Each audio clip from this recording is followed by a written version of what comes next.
College football fans, what up? It's the one and only Cole Thompson here. Happy May the 4th to all who celebrate this epic day. And I want to celebrate the winners of the transfer portal. We've had two periods where talent has exploded across the spectrum.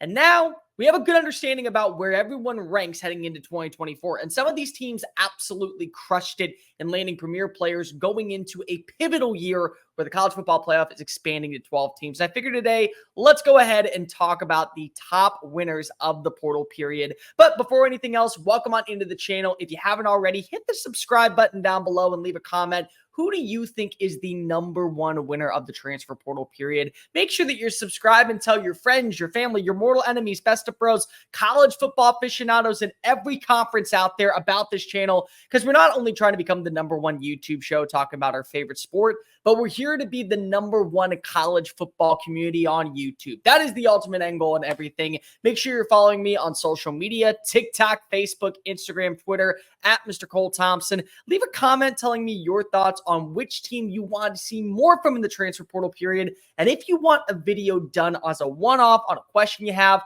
slide in the DMs at Mr. Cole Thompson on Twitter or email me, colethompsonwriting@gmail.com. Love interacting with the fans and love interacting with everybody that loves college football.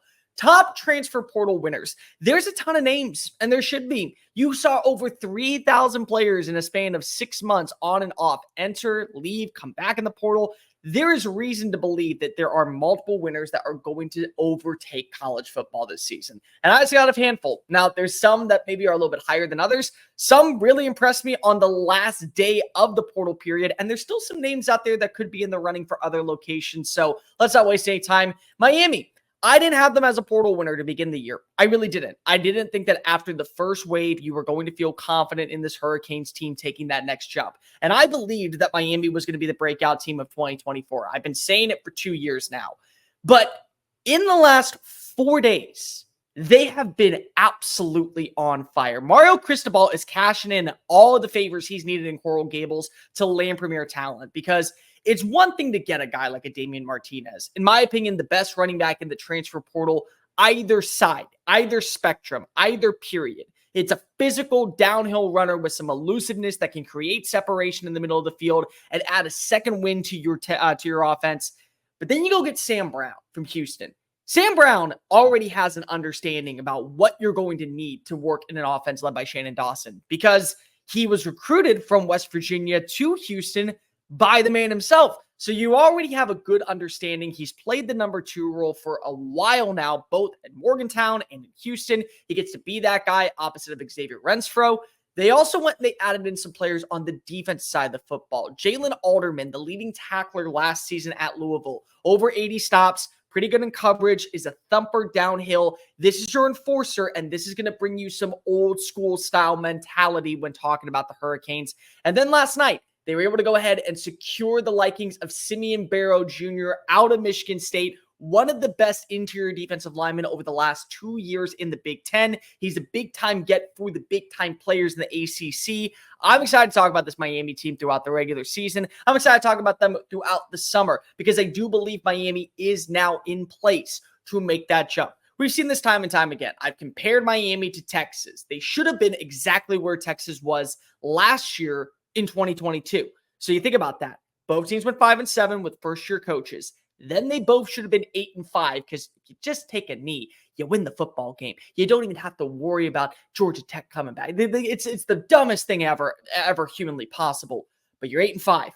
Now you make the jump into the conversation about national championship contention. You make the jump into the conversation about college football playoff contention. And with a dozen teams, it's very hard to imagine if Miami can't get over that hump at 10-2, make it to Charlotte, find a way to actually finish the job, they won't be in the college football playoff. Ohio State, they got to be a winner. Plain and simple. You landed the best player in the portal, regardless of position. You landed one of the best running backs in the portal. You landed the number 1 transfer portal recruit, as in a player that was able to leave his school because of a coach decided to retire. So it opened up the portal for him, and you were able to land a top 3 recruiting class. It's very hard not to be pleased with what Ohio State has. They're bringing in a quality running back to pair alongside Travion Henderson and Quinshawn Judkins. The Pike Road, Alabama native has back-to-back 1,000-yard rushing seasons in the SEC. I know the Big Ten is built on offensive line and trench play. You got to be able to win in the trenches. The SEC is defensive driven. I don't know how many people have been paying attention over the last few years, but you watch the defensive lines in the SEC, it is a mesh of chaos. It is literally like going into the belly of the beast. He came out unscathed on the other side. They're in a really good spot right now in Ohio State with the wide receivers that they have, with the quarterback that they have. They didn't lose anybody, too. That's another reason why I think that they're a winner. You have 5 options at quarterback that you can turn to. So the second that Will Howard starts struggling, you can look at Julian Sayin. You hear what I'm saying? You can look at Aaron Nolan. You can look at Devin Brown. You can look at Lincoln Kineholz. Every single person is still around to where I think that you see this team. It's hard not to imagine them getting to Indianapolis. It's hard not imagining them finding a way to mitigate through the waters and probably fight for a national championship. And it's also probably the reason why Ryan Day is facing a little bit of pressure. I don't really care about the 3 losses to Michigan. I know Ohio State fans lose their mind over it, but accidents happen. You can't say that you are in a good team when you only lose 1 game. In fact, in 2022, you can make an argument that Georgia versus Ohio State in the Peach Bowl was the national championship. One of them was walking away with the win over TCU in Los Angeles a week later. It was going to happen that way. But you have so much talent returning. You crushed it in the transfer portal. You added in premier names. That, to me, is why Ryan Day is going to be facing pressure. It has nothing to do with his record against Michigan or not being able to hoist up a national title. Urban Meyer won 1 title during his tenure at Ohio State. It is hard to do. But with this much talent, with what you brought in via the portal, with what you have returning this year, it's very hard to say that Ohio State cannot or should not be basically thinking national championship or bust. At least be thinking that they have to win the Big Ten. Oklahoma is a really weird team to me because of they're kind of the outlier whenever we talk about the SEC. Nobody is picking them to do anything this year. I actually am. I would not be shocked to see them have multiple coin flip games where they come out on the other side with the win.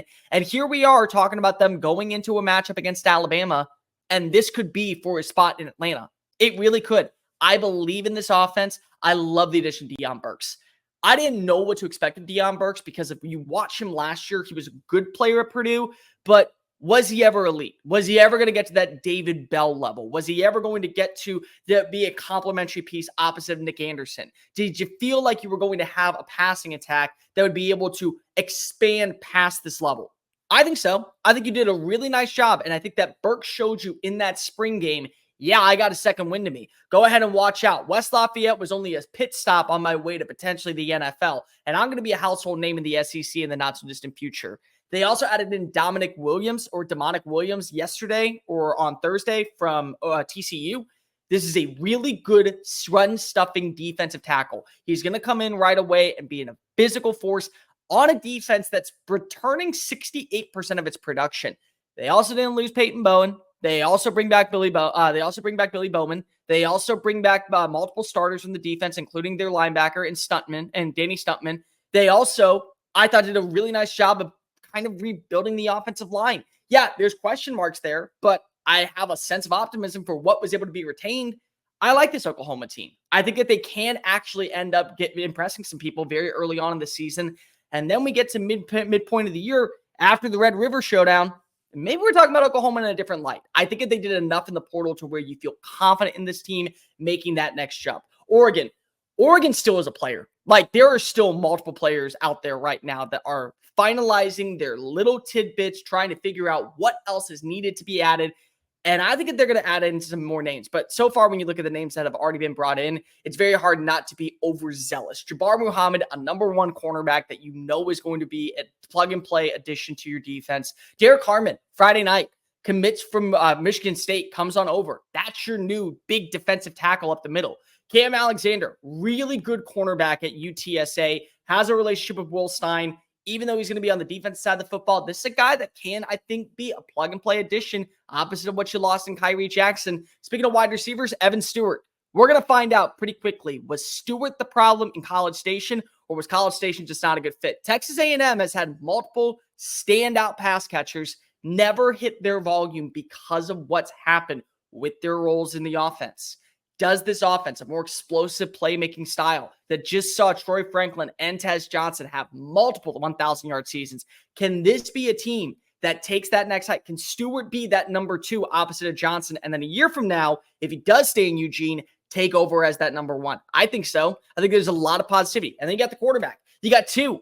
This is where you have smart teams. People always look at an individual glass, and they sometimes don't try to look at it from a 360-degree angle. You're building for the future. And they have now 2 quarterbacks to where it is literally going to be a plug-and-play replacement year after year to send a message in the Big Ten. You have Dylan Gabriel. This is a really good multi-year starter in a variety of different offenses that reminds you a lot of Bo Nix. And maybe what's even crazier, you think about this, the offense might be a little bit more catered to the rushing attack, and there'd be pristine accuracy going in the middle of the field with read options. That's just going to make you that much more lethal, that much more potent, that much more dangerous. I love where this team is headed on that side. And then you get Dante Moore. And Moore, you're going to have a little bit more time with him. But can you imagine if he ends up living up to the expectations that fans thought he was going to hit when he was one of the number 1 recruits in the country? Can you imagine if now having a year to sit, understand the concepts, and build a relationship with Will Stein and be able to learn underneath the guy who's been doing this since basically the start of college football began, you're probably having a vast base of knowledge to where any offensive system that you go into, any consistency that you're looking at, Oregon's going to be fine. More is going to be more of it. I love where this Oregon's team is going. There's a reason why I do believe that they can compete immediately in the Big Ten. I will not be shocked to see them go toe-to-toe in Indianapolis with Ohio State. In fact, at this point, I think you'd be foolish not to put some money down on it. Texas is going to be really interesting to me because of they're replacing so much talent, but you look at the talent that's coming in, it may be better than the one that just departed. It really could. Silas Bolden has pure speed. Like, you're talking about what you see in a guy in Xavier Worthy, you're getting that replacement from Silas Bolden. You also bring over Matthew Golden. He's a great return man. He is exceptional on special teams. He can play a complimentary piece, kind of like what you have with Adonai Mitchell. Speaking of Adonai Mitchell, you're losing the guy that came from the SEC, and you're getting a guy that came from the SEC as you join the SEC in Isaiah Bond. 4th and 31 was not the only playmaking skills that you saw from number 17 in Tuscaloosa last year. He was a big-time part of this offense when it came to making sure that they were able to win the SEC championship game. He stepped up big multiple times against Tennessee. He stepped up big against Texas A&M. He had his moments. He has been a consistent playmaker. And then you look at the defensive side of the football. I love the addition of Bill Norton. I think this is going to be a plug-and-play replacement for what you need for T'Vondre Sweat. If you can find somebody to be that opposite playmaker with that shiftiness of Byron Murphy, you're basically taking the same defensive line that last year was the reason you won the Big 12 and bringing it to big boy country in the SEC. Steve Sarkisian has a roster ready to win. They are a team that I would not be shocked goes and makes a statement immediately in the SEC. I wouldn't be shocked if they went 9-3 either. I wouldn't. There's going to be a translation period. Everyone goes through it. But you look at this team, the one thing is it's like going to a mechanic that you just trust and say, here, we're going to put the parts in. Don't worry about where you get them from. And you know the car's going to run smoothly. Because you want to know why? You have that faith. And I have that faith in Steve Sarkisian that he's landed players that best fit his system. He wouldn't just go out and add in a name because if they're from Alabama or from Georgia or from Michigan or Ohio State because they're good players. No, he's going to add in the players that best fit for him. Because if he knows that his team can be good enough to win a national championship. And yes, Texas absolutely can. But Georgia's going to be in their way. And it's so weird to put them on this list. But really, you think about Georgia and what they added in, it's horrifying. It's like watching a really bad car wreck that you can't do anything about. And you just can't take your eyes off of it. Because they portaled better than probably anybody else in the SEC besides 2 other teams. They added in a quarterback that can be here for the long run in Jaden Rashada. And much like Dante Moore, he was good when he was on the field and playing, but imagine giving him a full offseason to learn Mike Bobo's offense, to learn under Carson Beck, to build a relationship with these young receivers, and then take that next jump. Imagine what you have now with a quarterback that can compete alongside Gunnar Stockton next year, or better yet, if anything were to happen to Carson Beck, you're not concerned because this guy comes with a baseline knowledge, has a great understanding. He was the most talked about recruit of 2023 because of the entire deal that went on in Florida. And now he gets to go ahead and shove it back to Florida if he gets a shot to play. And this is just, again, smart thinking by a great coach that understands football is won well past this season. I have got to be built for 2024. I got to be built for 2025. I got to be built for 2029. That's how you do it. They also added in a couple of playmakers. Colby Young from Miami is going to be a really good slot receiver. They also were able to go get London Humphreys from Vanderbilt, 6'4" Nashville native. The addition of Trevor Etienne in the backfield just to add a second gusto to this offense. We know what this team can be. Like, we know that Georgia's bread and butter is always about out physically working you. They've done it for years. But you look right now, they can win in so many various styles. It is hard to imagine a flaw in this team. And they got better. And it's really challenging to think that a team like Georgia needs to get better, but they did. And the best part is, in a dozen dance college football playoff, they don't have to win the SEC this year to go. And they still can go on an epic run and find a way to win another national championship underneath Kirby Smart. He just got paid $13 million annually to lead his team to national titles. I guarantee you we're going to see a few more during his tenure in Athens. Next up, Kansas State. Kansas State, they didn't do a lot. They did not do a lot, but oh my God. The addition of Dylan Edwards from Colorado. I want you just to picture this for a minute. The wishbone offense is dead like disco. It is extinct like the dinosaurs. People don't turn to it. I would literally spend thousands of dollars to watch this team run a wishbone style offense. It's baffling what they have in that backfield. DJ Giddens last year was phenomenal in his first season as the lead running back. You have Avery Johnson. This is a mobile quarterback if I've ever seen one. This is my breakout quarterback of 2023. Spoiler alert, I'm doing a video next week talking about my breakout players. At QB, it's the guy in Manhattan, Kansas. The little apple has a big-time star in the making. And now you're adding in Dylan Edwards, who's shown you not only can he be a sufficient pass catcher, but he also can be a really, really, really good running back with time. And so I think of this team right now has a lot of potential. They also added in Dante Cephas, who just never found his footing at Penn State. I like the addition of Travis Bates. I love the addition of Justin Wolf at tight end. There is a lot of upside for this team. And I think that by this point next year, we're going to be talking about Kansas State not as a program that has potential, but as a program that is the prize jewel of the Big 12. There's like 11 to 12 teams of the 16 that could actually make it to Arlington. They really could. And I think that Kansas State, they're right on the same level as Utah. They're right on the same level as Oklahoma State. They deserve that pageantry, and they deserve that poignancy for what they've done so far. They no longer have to play second fiddle in the Big 12. They actually could end up being one of the best teams ever. Speaking of Big 12, UCF, the Knights cooked. The Knights are really interesting to me. I love this Knights team, and I love the fact that they're still in the running for a handful of players, because Gus Malzahn realizes we're in Orlando, we're in Florida, we're in one of the mecca capitals when it comes to college football. We can be a team that actually F's around and finds out what we're made of.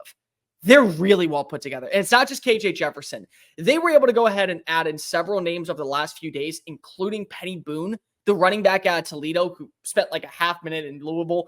He had over 1,400 yards last year and 14 TDs. That's now in your backfield.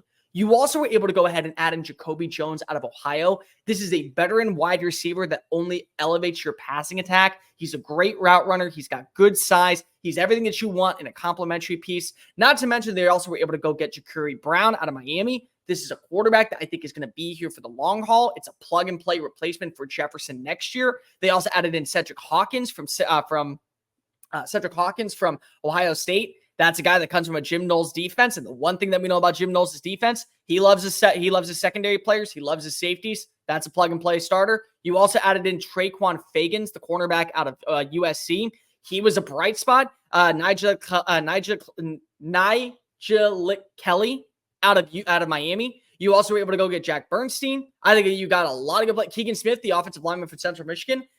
They're building something. I don't know if the Knights are going to win the Big 12, but they will be a force. They will be a team that you do not want to play on Saturdays, and the bounce house is going to be rocking and rolling every single weekend that Gus Malzahn goes there. And again, it's the Gus Malzahn special. He's going to get a win that he probably doesn't deserve, and guess what happens? That'll bring a lot more hype to a team like UCF. Two more for you. I think Ole Miss crushed it. They always do. Like, it's really just stupid for me to put them on this list, and I don't want to spend a lot of time, but think about this for a moment. They knew that they had problems in the defensive line, and they basically said, okay, cool, we're going to replace it with SEC guys. They added in two incredible names with Walter Nolan, who I think is the best defensive player that not enough people are talking about in the country. They also brought in Princely Uwin-Manliellen from Florida. That's a plug-and-play outside linebacker, pass rush extraordinaire. You want him with his hand in the dirt, the jackbacker that can do a bit of everything. And he said last season he wasn't playing well. He wasn't playing refined. The defensive line staff at Florida didn't really put a lot of pressure on him to make these moves. He feels like he's being coached better. And if you have 7 sacks and over 10 tackles for losses last year when you're just playing football, what happens when you're finally being coached to play football? When you finally have that enigma?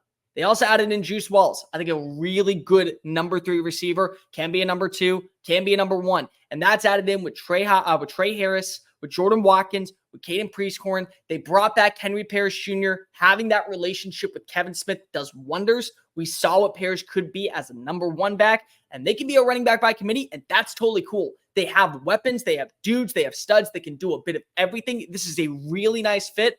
And I also love the addition of Poop Hall. I think that he is a number 1 thumper. I think that he can come in right away and add that element to that linebacker room. You're getting a leader. And I really do like where this team is headed right now. I think they're in a very good spot. Missouri, last team. They had the easiest schedule in the SEC, and they got better on the offensive line. They rebuilt it overnight. Marcus Bryant from SMU can play a multitude of positions. You can play him at tackle. You can play him at center. He had a great year last year with the Mustangs as they won the AAC. You also brought over the kid from Oklahoma, Caden Green. That's your right tackle. The biggest problem that I thought for Missouri this year was their offensive line. They found 2 starters immediately. They also they added in Marcus Carroll. That's going to be a little bit harder to replace Cody Schrader in terms of the enigma, in terms of the personality. But in terms of production, I think Carroll can come in right away and be an enforcer in Columbia. You still have Luther Burden there. You still have Theo Weiss there. I thought you did a good job bringing in some names, especially the linebacker from Michigan a couple days ago. That's going to fortify your defense underneath new coordinator Corey Batoon. I like this team a lot. I really like what I've seen from Missouri. I think they could be one of those rosters that maybe, unfortunately, doesn't live up to the hype of what was supposed to be 2024. I could see them going undefeated. I really could. You have so much consistency with Brady Cook back there with the same offense underneath Kirby Moore. It's hard for me to find a fault with this team in Columbia. The Missouri Tigers, they're rocking and rolling, and they should be a winner of the transfer portal. They did a really nice job finding immediate needs. Not really for the long haul, but again, sometimes you just got to go ahead and swing big after a promising fulfillment of a season. Make sure that you like and comment down below who was your biggest transfer portal window winner. Make sure that also you hit the subscribe button because I'm back and I'm talking college football every single day on YouTube. Make sure you tell your friends, your family, your mortal enemies, your best of pros, college football fans, and fans of sports in general about this channel because we're on the race to become the #1 YouTube show talking about our favorite sport, but more so on the race to become the #1 college football community on YouTube. Make sure that you also are following me on social media, TikTok, Facebook, Instagram, at Mr. Cole Thompson. Check out my other work found at SEC Unfiltered. And make sure that if you have a question that you want read live on air, slide the DMs or email me at colethompsonwriting@gmail.com. Until next time, folks, I am Cole Thompson, and may the 4th be with you.